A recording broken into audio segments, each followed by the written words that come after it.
In this video, I'm going to show you illegal building techniques that are actually useful. Again, illegal building techniques aren't just ways of building to add stress to the bricks. They're also connections that LEGO wouldn't typically use in a LEGO set. With these techniques, there are all sorts of different things to consider, but LEGO designer and soon-to-be former judge on LEGO Masters, Jamie Berard, put it best.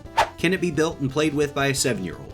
If the answer to that simple question is no, then it's probably an illegal technique, or at least an unusual one.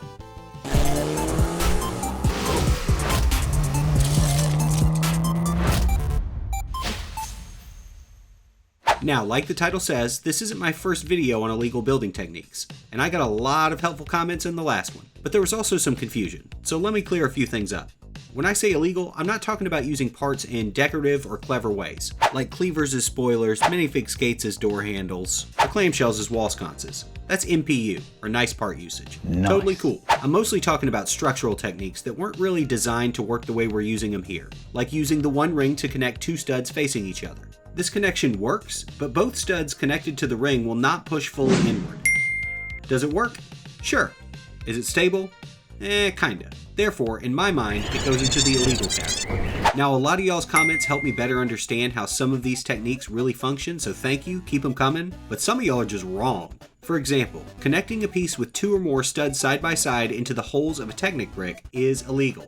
If you didn't know that, I regret to inform you, you need to go back to LEGO school. So grab your brick separator and start hitting the books. I'm going to call this one Wheelie Things. LEGO is the largest manufacturer of tires in the world, so they have a lot of different options for wheels. But sometimes you need something they just don't make, or want something a little different. Here are a couple solutions that I've found. You can stack some wheels inside of each other to create the perfect size wheel for your mock.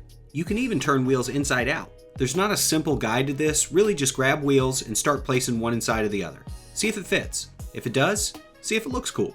If it does, you're good to go.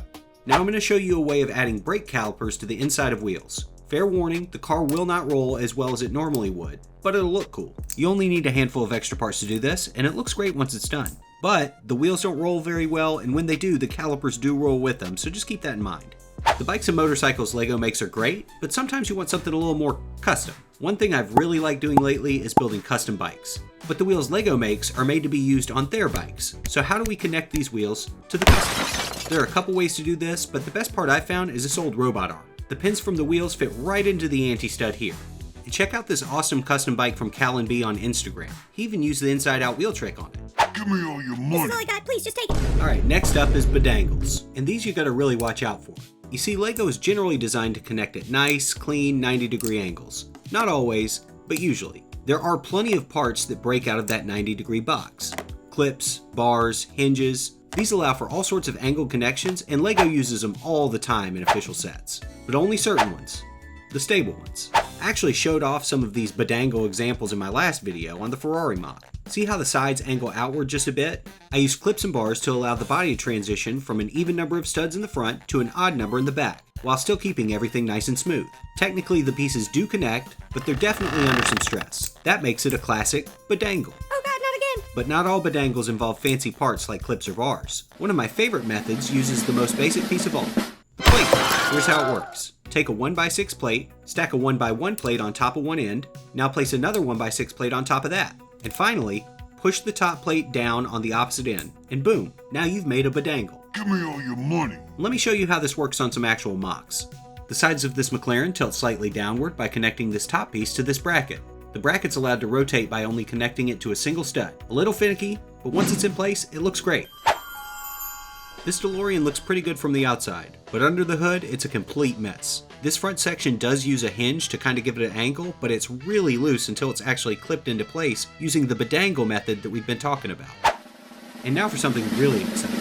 That's right, floors, which is actually the point. Sometimes when we build LEGO floors, it's just this flat, plain, tiles, plates, that sort of thing. What I like to do if I want to give the floor some extra texture, especially if it's like an old rickety floor or something, is put a single plate underneath some of the boards. That way it looks like the boards are actually being raised. And finally, do nothing. I know I said earlier an illegal building technique adds stress to the bricks. This technique does the exact opposite.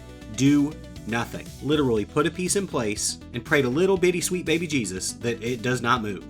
And I'm not talking about just putting a box on a sidewalk or something like that. I'm talking about putting a piece in place that is integral to the design.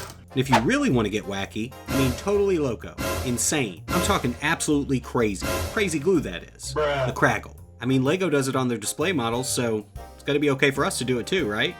Thank you so much for watching the video. If you enjoyed it, let me know down in the comments section below. Instructions for all of the builds featured in this video are available on my Rebrickable and Patreon pages. But really, thank you so much for watching the video, and a big thank you to my Patreon supporters, especially Stan, Zach, Jim, and Ricardo. I'll see you on the next one.